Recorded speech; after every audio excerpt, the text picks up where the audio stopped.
উম, আশা করি ভালো আছেন। আমার প্রাণ ঢালা অভিনন্দন সবার জন্য।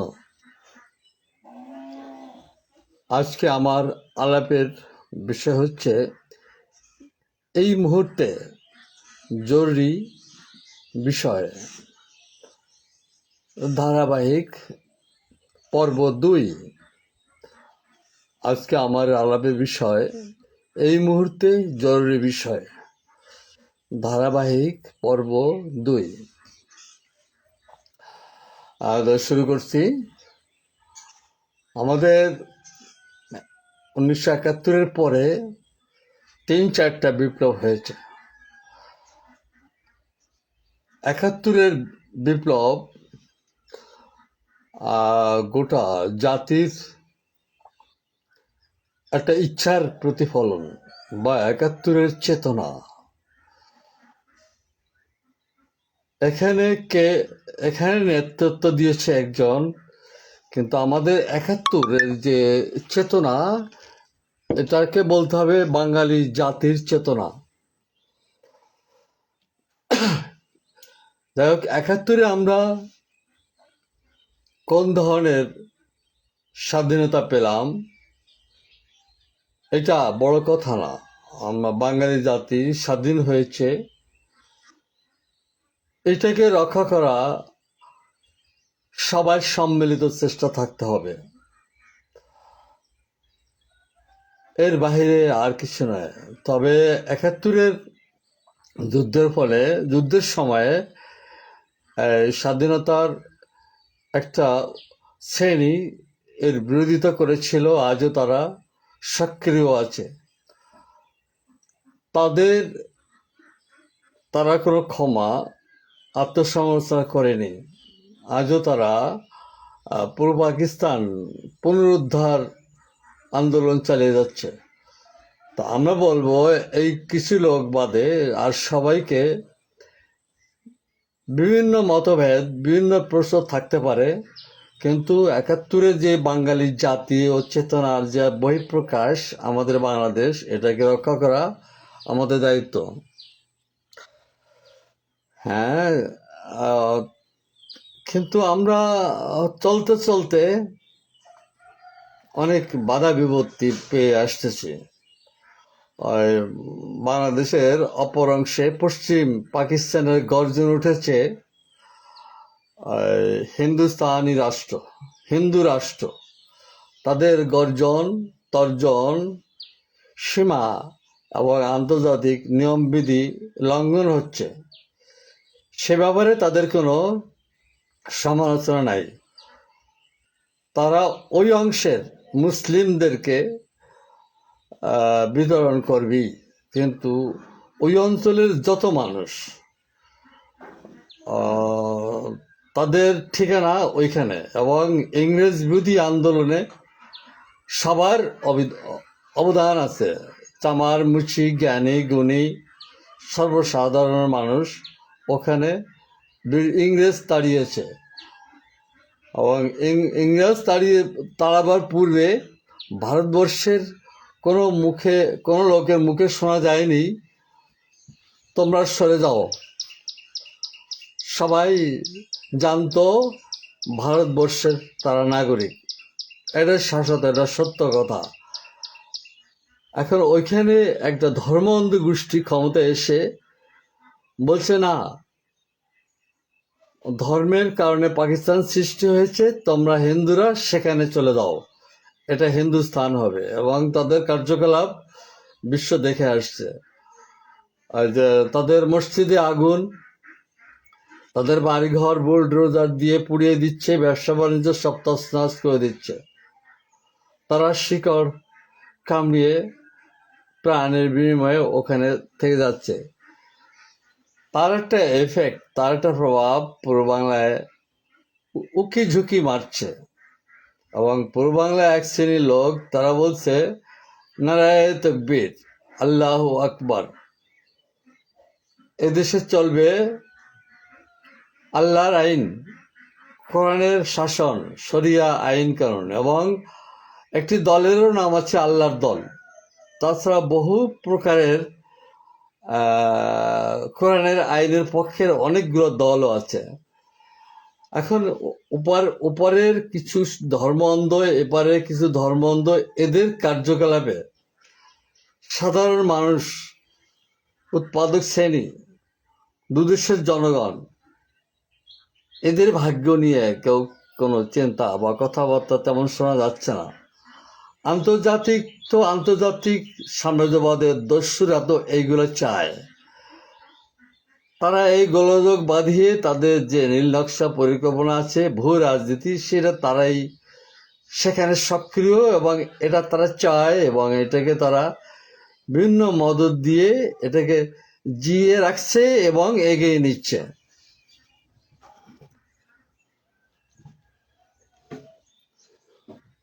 এই ফাঁকে যুদ্ধ হলেই তো অস্ত্র দরকার। এখন যেখানে যেখানে যুদ্ধ, সেখানে সেখানে অস্ত্র লাগবে। যেখানে বিচ্ছিন্নতা বা আন্দোলন, সেখানে স্বাধীন দেশ হবে। আর স্বাধীন দেশ হলে আজকে যে সাম্রাজ্যবাদের বাজার সংকট এবং তাদের ধনবাদী পুঁজিবাদী উৎপাদন ব্যবস্থার যে সংকট, সেটা সীমাহীন এবং ধৈর্যের বাইরে চলে যাচ্ছে। কাজেই তাদের যুদ্ধ চাইলেই তাদের সমরাস্ত্র বিক্রি হবে, তাদের সমর শিল্প আবার চাঙ্গা হয়ে উঠবে। এটা হলো সাম্রাজ্যবাদী দস্যুদের পলিটিক্স। এই ফাঁকে দুই দেশে, ভারত বাংলাদেশে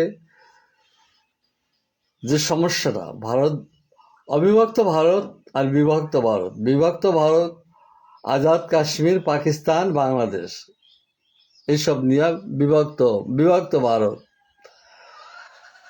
এখানে সকল সাম্রাজ্যবাদীদের দৃষ্টি আছে, কারণ এদের ম্যান পাওয়ার একটা মস্ত বড় শক্তি। জল, খাদ্য, খাবার, তাদের সব কিছু ম্যান পাওয়ারটা, এটা তাদের দরকার। কাজে আমাদের এই গোলযোগ মুহূর্তে তারা তাকিয়ে আছে, পাকিস্তান তাকিয়ে আছে প্রতিশোধ নেওয়া, পূর্ব অংশকে বিচ্ছিন্ন করে দেওয়ার, এবং এখানে তাদের আত্মসমর্পণ করা, তাদের লোকজন খুন হয়েছে, এটা প্রতিশোধের অপেক্ষায় তারা সবসময় থাকে।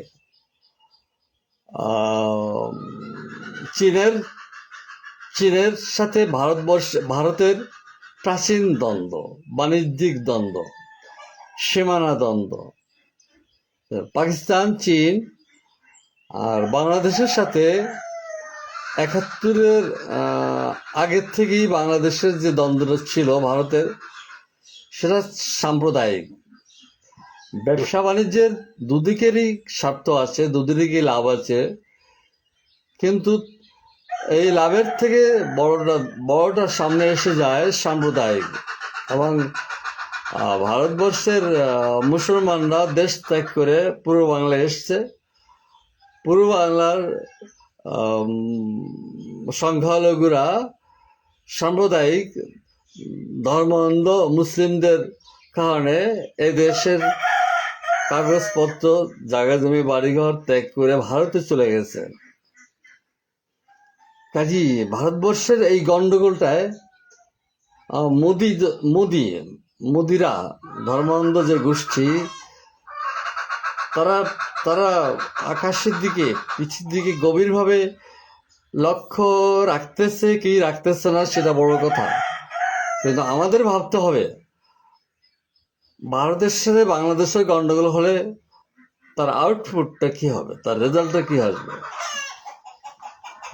বাংলাদেশের নারায় তকবীরওয়ালারা সেভেন সিস্টার, নাগাল্যান্ড, কাশ্মীর, শিলিগুড়ি, দার্জিলিং, ওদিকে পাঞ্জাব, সাম্রাজ্যবাদের এখানে এই যে শকুনের মতো তাকিয়ে আছে। এখানে যুদ্ধ বাঁধলেই তারা অস্ত্র বিক্রি করতে পারবে, যুদ্ধ বাঁধলেই পূর্ব বাংলা কলকাতা পর্যন্ত তার রাজধানী নিয়ে যাবে। আর ভারতের চিন্তা কি, যেহেতু বাংলাদেশ এক ছিল, পূর্ব অংশ পশ্চিম অংশ, ভারতের ভারত এখন গর্জিয়ে উঠছে, তাদের স্লোগান এক বাংলা, এবং তা ভারত শাসিত হবে। এদিকে আমাদের দেশের মৌলভী সাহেবদের কথা, আল্লাহর শাসন হবে, কলকাতা পর্যন্ত এই 7টা দেশ নিয়ে বাংলাদেশ গঠিত হবে। বেশ ভালো। এগুলো হয়েছে কি, গাছে কাঁঠাল মোচে তেল। এটা ভারতের জন্য, ভারত যেটা ভাবছে পূর্ব বাংলা দখল করব, সমস্ত মুসলমানদের মুখে জয় শ্রীরাম বলতে হবে। এই বুদ্ধরা জানে না ধর্ম প্রেসার দিয়ে ধর্ম করানো যায় না। ধর্মের দীক্ষা শিক্ষা এটা আধ্যাত্মিক ব্যাপার, যুক্তির ব্যাপার। যেহেতু বিশ্বে বহু ধর্ম আছে, তাই মানুষ কে কোন ধর্ম করবে ওটা প্রতিটি ব্যক্তির ব্যাপার। ওদের যে ধর্মান্ধরা তরবারি ঘুরিয়ে ঘুরিয়ে বলছে সবাই জয় শ্রীরাম বলো, এবং জোর করে মুসলিম মহিলাদের বোরখা পড়তে দিচ্ছে না, মাদ্রাসা সব বন্ধ করে দিচ্ছে। তো এসব কার্যকলাপ যখন হচ্ছে, বিশ্বের দ্বন্দ্ব মীমাংসার কোনো নাই।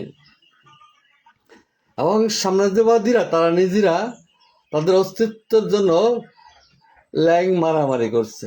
এক সাম্রাজ্যবাদ আর এক সাম্রাজ্যকে ল্যাং মারতেছে। এইভাবে সাম্রাজ্যবাদীরা ল্যাং মারামারি করে তাদের বহু রাজনীতির সামনে রেখে তারা এগোচ্ছে।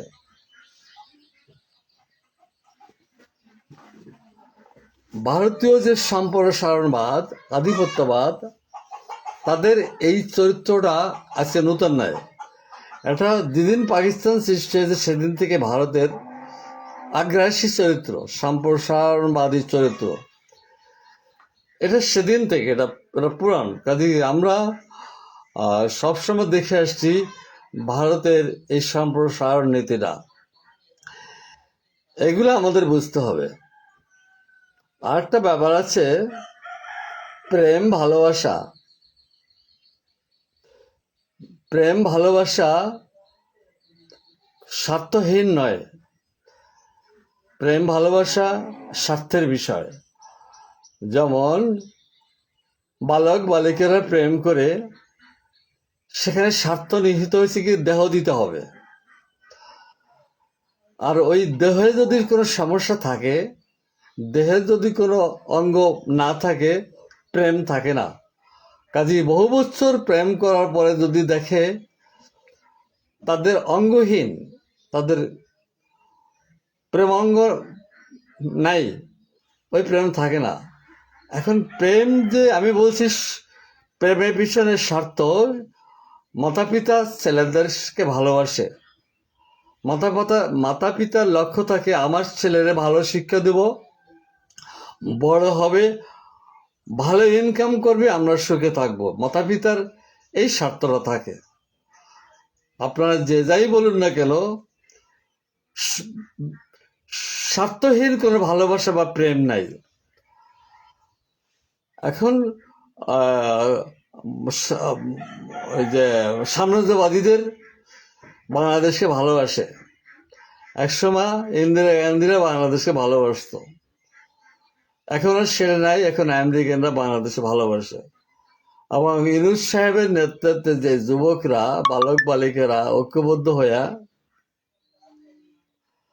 আধিপত্যবাদকে তাড়িয়ে দিয়ে স্বাধীন হয়েছে। সেই স্বাধীন মানে কি, ভারতের সাথে সম্পর্ক হয়েছে, আমেরিকার সাথে সম্পর্ক হয়েছে। আমেরিকা আমাদের ভালোবাসে। আমি যে ভালোবাসার উদাহরণটা দিলাম, এমনকি মাতা পিতা ছেলে সন্তানকে ভালোবাসে, তার পিছনের স্বার্থ থাকে আমার ছেলের চেহারা ভালো, আমার ছেলে অনার্স পড়ে বড় চাকরি করবে, তখন তারা সুখ করবে। এখন সবই যদি পিছের স্বার্থ থাকে, তাহলে প্রশ্ন আসে একজন কমিউনিস্টের কি স্বার্থ? একটা কমিউনিস্ট পার্টি বা একজন কমিউনিস্ট সংগ্রাম করে বিপ্লব করে তার এখানে স্বার্থটা কি? তার স্বার্থটা হচ্ছে কি একমাত্র রাজনৈতিক অর্থনৈতিক মুক্তি, এটাই তার স্বার্থ। একজন কমিউনিস্টের স্বার্থ দুনিয়ায় রাজনীতি এবং অর্থনীতি মুক্তি হোক দুনিয়ার মানুষ। তাহলে সবারই স্বার্থের জন্য আমরা সংগ্রাম করি।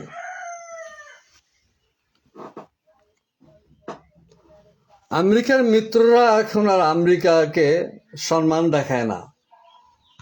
আমেরিকার মিত্ররা আমেরিকার বাড়াবাড়ি মাতব্বরি এটা আর পছন্দ করছে না, এবং আমেরিকার ট্রাম্পের হামকি তারা পালন করছে না, এবং তারা চোখে চোখ রেখে তাদের ইচ্ছার কথা জানিয়ে দিচ্ছে, এবং আমেরিকা ধামকি দিচ্ছে বেয়াদব তোমাদেরকে দেখিয়ে দেব।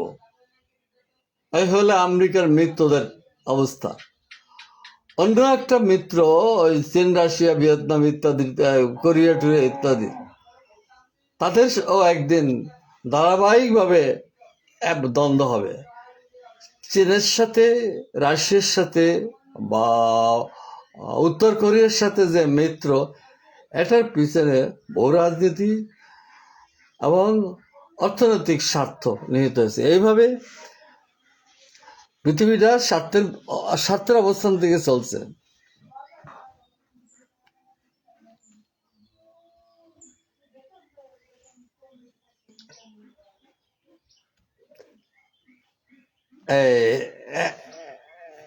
একাত্তরের যে চেতনা, একটি নূতন একাত্তরের চেতনা ছিল, আমরা পরে এসে শুনছি গণতন্ত্র, সমাজতন্ত্র, ধর্মনিরপেক্ষতা, জাতীয়তাবাদ, ওই চেতনা সব চুলায় গেছে।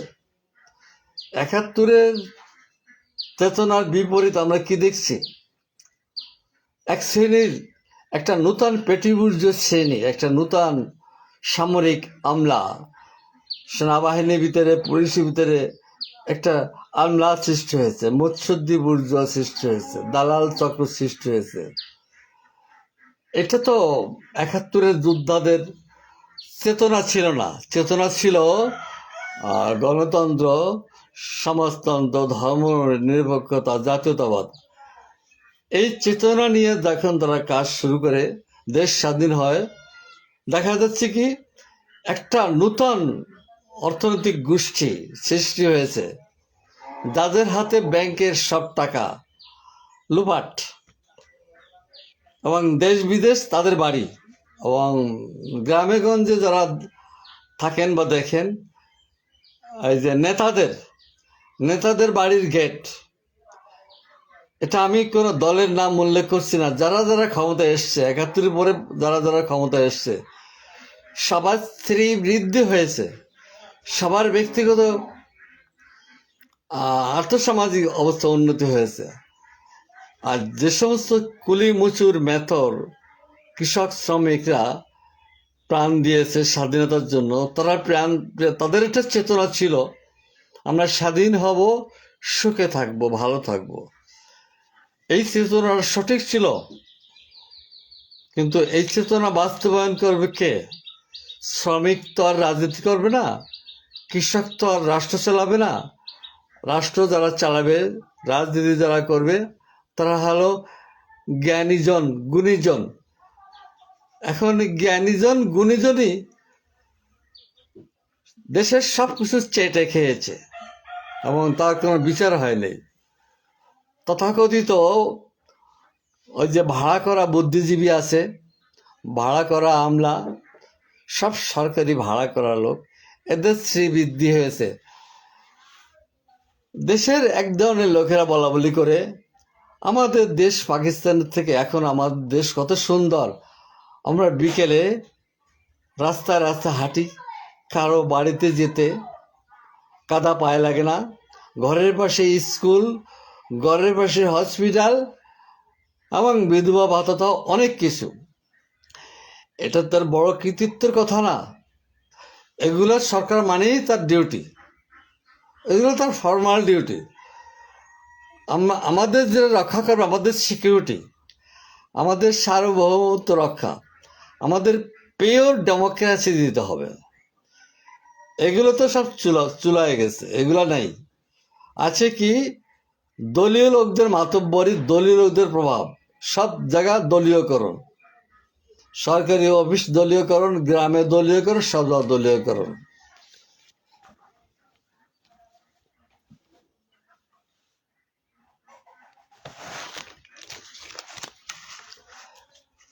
এখন আমাদের দেশেতে কয়েকটা বিপ্লব হয়েছে। 15ই আগস্টে ওটা একটা বিপ্লব, ডালিম রশিদরা। ওটা কি উদ্দেশ্য ছিল জানি না। তারা এখন দেশ ত্যাগ করে বাহিরে, তারা দেশের পরিবর্তন হয়েছে, কিন্তু তারা নিরাপত্তা ভয়ে তারা এখনো দেশে আসে নাই। গ্রেনেড হামলা, ওটাও একটা বিপ্লব। জুলাই আগস্টের বিপ্লবটা ইউনূস সাহেবের নেতৃত্বে এবং তার এনজিও এবং তার ছাত্র গোষ্ঠী, এই ছাত্র গোষ্ঠী যে বাংলাদেশের সকল ছাত্র তা না, একটা নির্দিষ্ট দলের ছাত্র, এবং তাদের বিপ্লবটা আমি স্বচক্ষে দেখেছি। খুলনা, ঢাকা, বরিশাল, হ্যাঁ স্বচক্ষে দেখেছি। ঢাকার সব হোটেল ভাড়া করে বিপ্লবীদেরকে রাখা হয়েছে, বিপ্লবীদেরকে গাড়ি ভরে ভরে আনা হয়েছে। বিপ্লবীরা ঢাকায় এসে রাস্তায় রাস্তায় হাসিনা তুই কবে যাবি, হাসিনা তুই কবে যাবি। এবং শুধু যে কোনো বিপ্লবে আমাদের দেশের লোক, যে কোনো রাজনৈতিক প্রোগ্রামে আমাদের দেশের লোক হয়। এই লোক হওয়ার পিছনে যে কারণটা, সেটা হচ্ছে কি কিছু লোক সাপ্লাই দেয়, জনগণ সাপ্লাই দেয়। ট্রাক প্রতি কন্ট্রাক্ট থাকে বিভিন্ন দলের সাথে, যে আমি 5 ট্রাক দিব, কত টাকা দিবেন। একই জনগণ, একই লোককে একাধিক পার্টিতে এই সমস্ত দালালরা গ্রাম থেকে গাড়ি ভরে ভরে ওই ঢাকাতে পাঠায়। এবং ইউনূস সাহেবের এই বিপ্লবে আমরা কি দেখতে পেলাম? বুক পেতে দিল, গুলি করো, মারো। কিন্তু 71 সালে তো আমরা কেউ ওইভাবে বুক পেতে দেই নেই। বা এখন যে খাদ্য অভাব, এখন যে দেশের ভিতরে কত অভাব, এখানে তো আন্দোলনকে কেউ বুক পেতে দিচ্ছে না যে গুলি করো।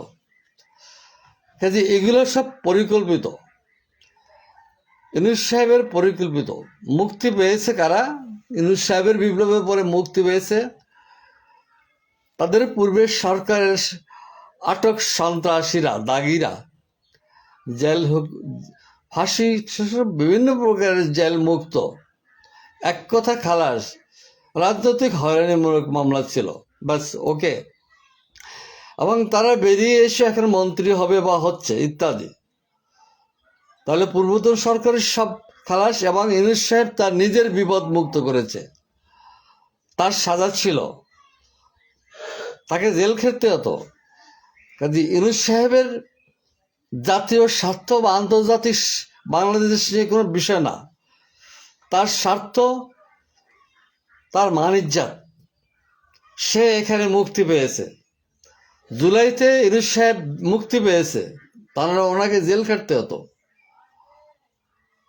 উনি পদ্মা, শোনা কথা, উনি পদ্মা ব্রিজের বিরোধিতা করেছে, IMF সহ বিভিন্ন ব্যাংকে। এবং হাসিনা বেগম ওনাকে বলেছে, ইউনূস সাহেব আসেন, দেখে যান, পদ্মা ব্রিজটা দেখে যান, ওখানে এলেই আপনার কানটি ধরে টুপ করে নদীতে ফেলে দিব। এটা আমি ইউনূস সাহেব মুখে শুনেছি যে আমাকে কান ধরে পদ্মা ব্রিজ থেকে নিচে ফেলে দেবে। কাজে এই যদি হয়, যেখানে দেশের প্রশ্ন, যেখানে জাতির প্রশ্ন, ব্যক্তিগত বিষয় নিয়ে যদি এই হয়, তাহলে আমাদের রাজনীতির নেতা বা যারা, তাদের মানটা কি? আমার জাতির প্রশ্নে আমার ফাঁসি হোক, আমার জাতির প্রশ্নে আমি অপমানিত হই, এটা ইতিহাস বলে দেবে, সঠিকটা বলে দেবে। কাজেই মিথ্যা ইতিহাস স্থায়ী হয় না, আর সত্য ইতিহাস মিথ্যা হয় না। কাজে ইউনূস সাহেবকে এটা বোঝা উচিত ছিল। হালে ইউনূস সাহেব কি করলেন? ভারতকে তাড়িয়ে দিলেন, হাসিনাকে তাড়িয়ে দিলেন। এখন ইউনূস সাহেব কি করছেন? চট্টগ্রাম বন্দর, সেন্ট মার্টিন ইত্যাদি আমেরিকাকে সাথে বন্দোবস্ত এবং চুক্তি করা হয়েছে। আমেরিকার স্বার্থ বঙ্গোপসাগরে তার বাহিনী নিয়ে আসবে, সেন্ট মার্টিনে সে ওটা তার ঘোষণা করবে। আর আমেরিকা ওই যে মধ্যপ্রাচ্যের সুলতান বাদশাহ, নারী লোভী এই সুলতান বাদশাহদের মাজা ভেঙে গেছে। ইরান তাদেরকে সুস্থ থাকতে দিচ্ছে না, তারা ভীত।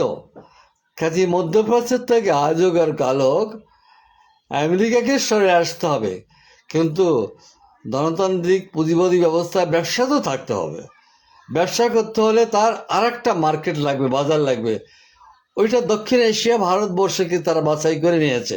এখন ভারতবর্ষকে খণ্ড খণ্ড করবে, ভারতবর্ষকে একাধিক রাষ্ট্র করবে, পুরা বাংলাদেশটা তার মিত্র দেশ থাকবে।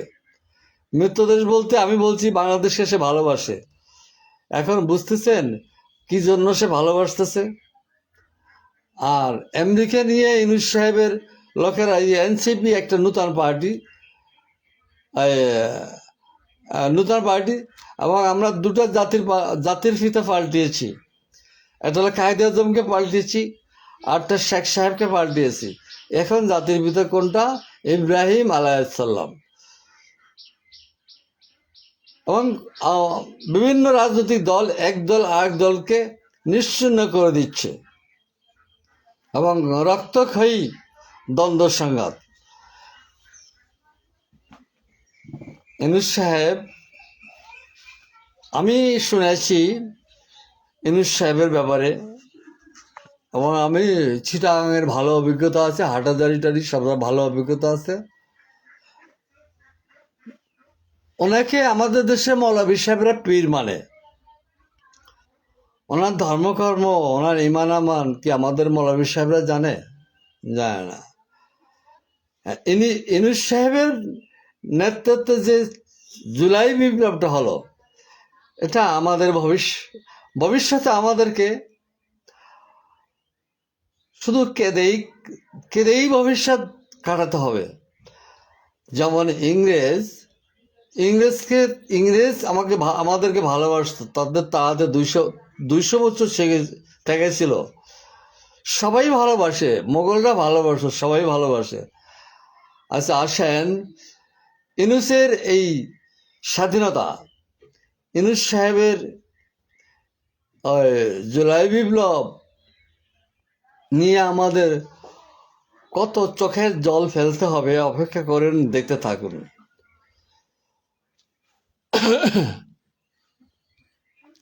ইউনূস সাহেবের এখানে আমি কোনো লাভ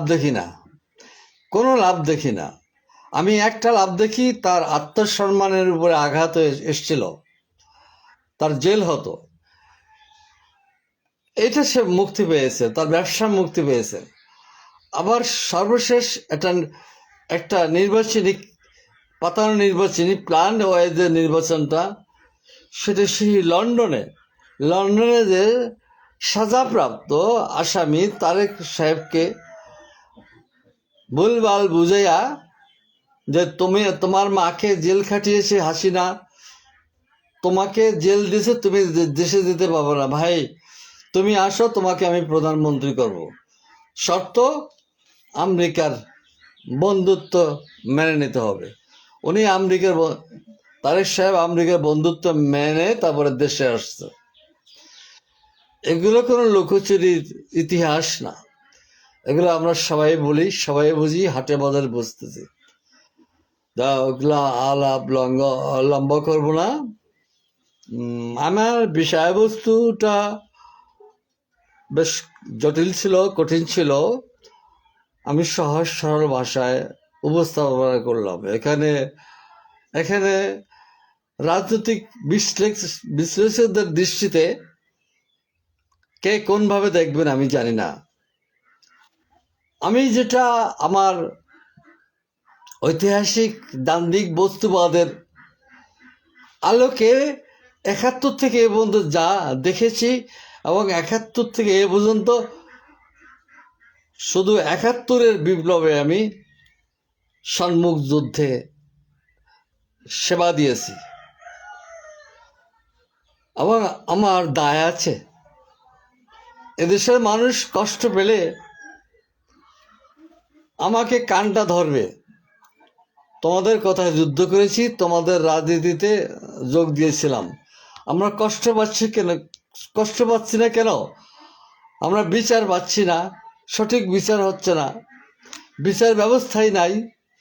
এবং মানুষে এখন পথে ঘাটে মানুষ নিজেরা বিচার করে, যেহেতু মামলা দিলে মামলা নেয় না, মামলা দিলে সে মামলার সমাধান হয় না। কাজী আমার দায় আছে। আমার ভুল ভ্রান্তি হতে পারে, কিন্তু আমার দায় আছে, আমাকে বলতেই হবে। তো থ্যাংক ইউ। আমার এই মুহূর্তে জরুরি বিষয়ের পর্ব 2 এখানে শেষ। আবার দেখা হবে।